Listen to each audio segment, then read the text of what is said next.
Well, hello, class. Today we're going to be talking about lesson 2-3, which is writing algebraic expressions. And actually, this is going to be the skill that is one of the most important skills, other than reading carefully, to help us deal with word problems. So let's go ahead and jump right into this. And let's review first what we mean by an algebraic expression. So we've been talking about this. So we have two kinds of expressions. We have numeric expressions, which is a combination, like a math phrase, that has just numbers. Things added, subtracted, multiply, divide, maybe throw in some parentheses, but there's no variables. Okay, contrast that with an algebraic expression, which has to have at least one or more variables. Okay, so it's a math phrase with one or more variables. It can use more than one. It also uses numbers. It also uses operations, plus, minus, times, divide. You can use parentheses. You can use big compound fractions. Basically, it's any combination of mathematical symbols. And the only difference is if it only has numbers, and symbols, well, not variables, then it's a numeric expression. If we throw in some variables, then it becomes an algebraic expression. Okay, good examples of algebraic expressions. 2x minus 17 is an algebraic expression. 3 times the quantity x plus 4. The quantity 2x minus 7 divided by x plus 3, and that's an example of one of those that actually has some implied parentheses here, even though we don't see them. Okay, x plus y plus 7 is also an algebraic expression. That's one that has two variables. Okay, so just lots and lots of different ways to think of an algebraic expression. And so what we're going to be concentrating on is taking words and phrases and patterns and changing them into an algebraic expression that means something, that represents what we're doing. Okay, so what we're going to do first is we're going to break down some of the words that are associated with these words. Addition. So if I want to imply addition, some words that I can use would be sum. I could say added, something added to. Okay, I could say increased by. Okay, I could say more than. And all of these things imply some sort of addition. So the sum of x and 3, x added to 3, x increased by 3, x more than 3. Okay, all of these things would imply addition, and there could be others too. Okay, continuing on, what about subtraction?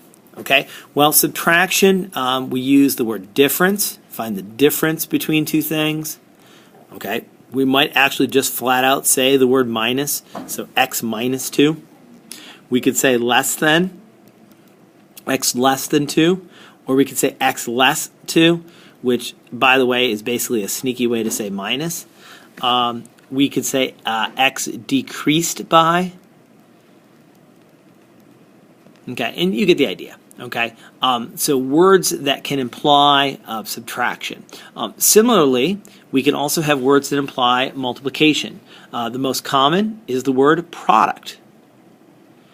Okay, when you multiply two things together, you get a product. So the product of x and 3 means x times 3. We could just literally come right out and say times. X times 3. Okay, we could say multiplied by 3.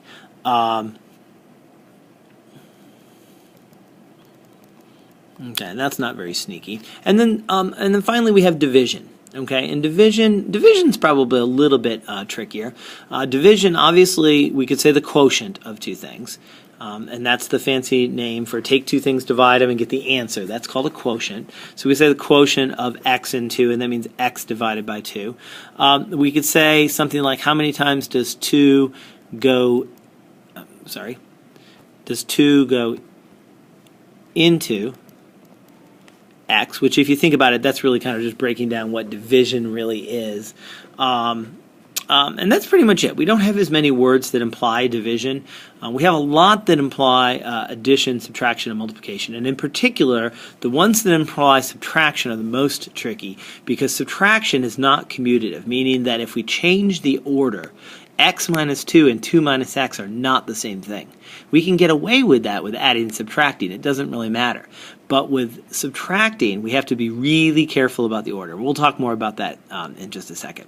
Okay, so let's take some examples. I'm going to write out a whole bunch of these. 2 more than x, the product of 7 and k. It's 5 divided by y, x times z, m less than 10, m less 10, m less than 10, and n from m is another way to say subtraction. And what I'd like you to do right now is pause the video. You don't have to copy down all the pink words by any stretch of the imagination, but especially if you have your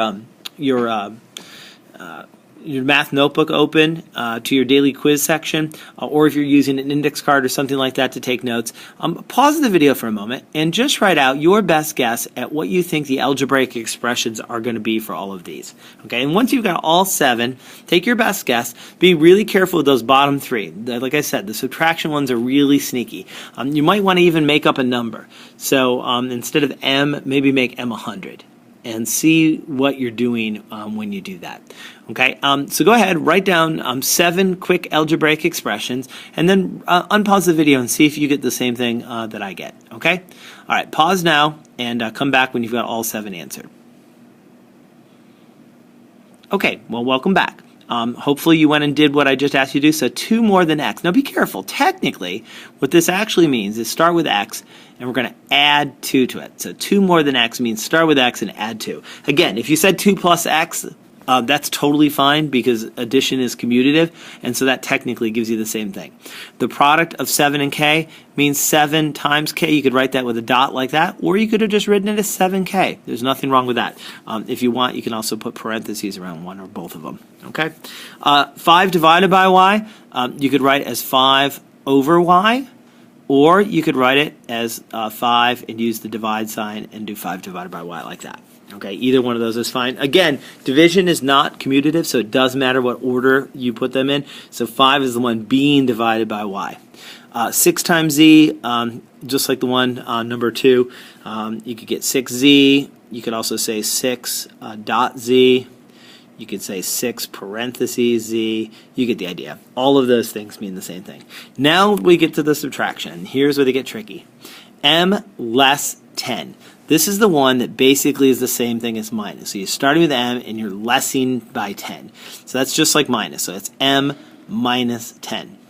However, if I say m less than 10, that means I'm starting with 10 and I'm taking m away. So again, so pick a number. Let's make it 7. 7 less 10 means 7 minus 10. That's the one we've got right here, and that would be negative 3. But 7 less than 10 actually means take the 10 first and take away the 7, in this case the m. Okay, so notice that these are reverses of each other, and the only difference in the words is the word then. If I do m less 10, it's m minus 10. If I do m less than 10, it's 10 minus m. So you have to be really careful with that. Okay, well, what if I take 10 from m? Well, that's the same as the one above.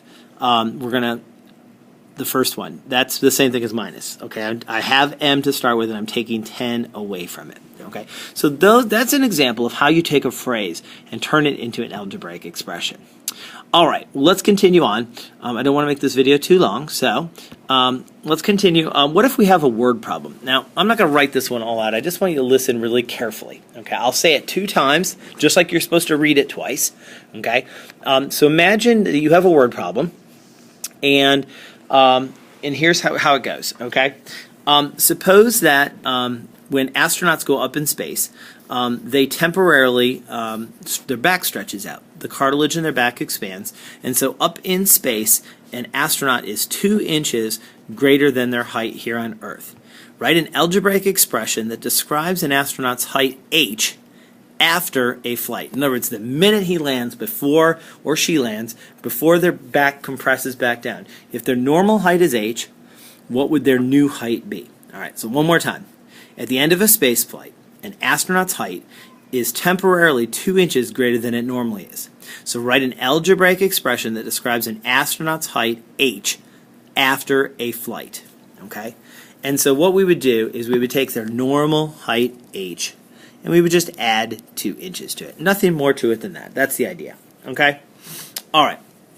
Well, another skill that you need to be able to do is you need to take a pattern and change it into an expression. So suppose I give you a chart, and I give you a bunch of values for n. Start with 2, 6, and 9.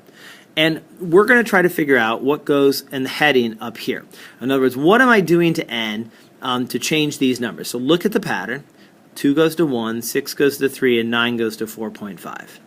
Okay, and if you think about that for a second, we're taking half of all those numbers. So the way you would write that is the expression that I'm doing is I'm taking n and I'm dividing it by 2. Or you could write it as n over 2. Okay, so whatever number n I start with, I just take half of it. All right, and so that is the idea of making a pattern from a number. What if I do another one of these? All right, so let's take one like this. Again, let's start with n. Suppose my n's are going to be 2, 5, and 7. Okay, and suppose 2 goes to 6, 5 goes to 9, and 7 goes to 11. So again, take a good look at these, and what am I doing to change 2 into 6, 5, that doesn't really look like a 9, does it? Okay, so just, I always make a big point of you all writing neatly, so let me write neatly myself. That's a little better. And then finally 7 goes to 11. And I think if you look at this closely, you're going to notice that we're always adding the same number. Okay? So yeah, there you go. It's 4. So this is going to be n plus 4. Whatever number I start with, I just add 4 to it. 2 goes to 6, 5 plus 4 is 9, 7 plus 4 is 11. All right, so that's what I mean by changing a pattern into an expression. All right, final example. Okay, let's do a couple things with ages. Okay, suppose that you're a student, so we'll call you, let's say that you are S years old. Okay? Well, let's say you've got an older brother that is 3 years older than you. All right. Well, your older brother's age would be what? Well, you would take your age, S, and you would add 3 to it. All right. Well, what if you also have a little sister? And your little sister is half of your age. Oh, all right. So if you're S years old, don't worry about your actual age. You probably know how old you are. But just let's say that if your age is S and your sister's half, we could write her age as S divided by 2. Let's say that your mom is 30 years older than you are. So how old is your mom?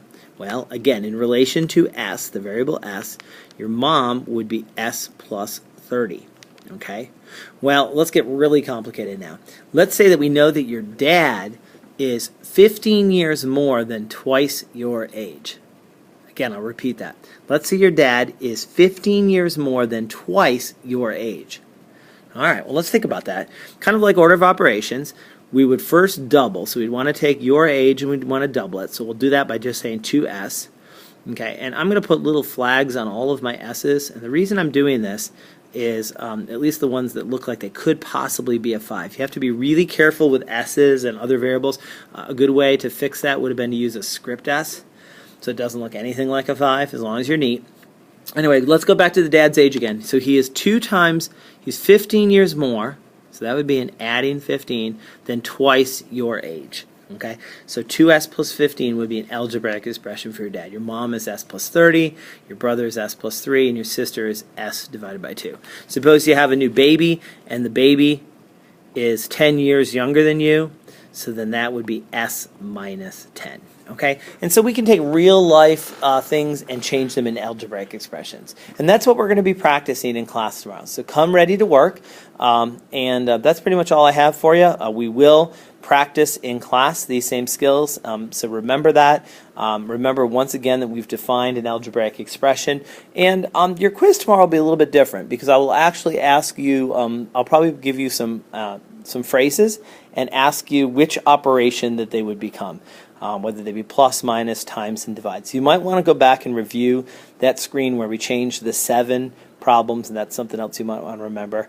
The 7 problems into algebraic expressions, because that's what we're going to be working on in class. All right, I will see you tomorrow. Take care.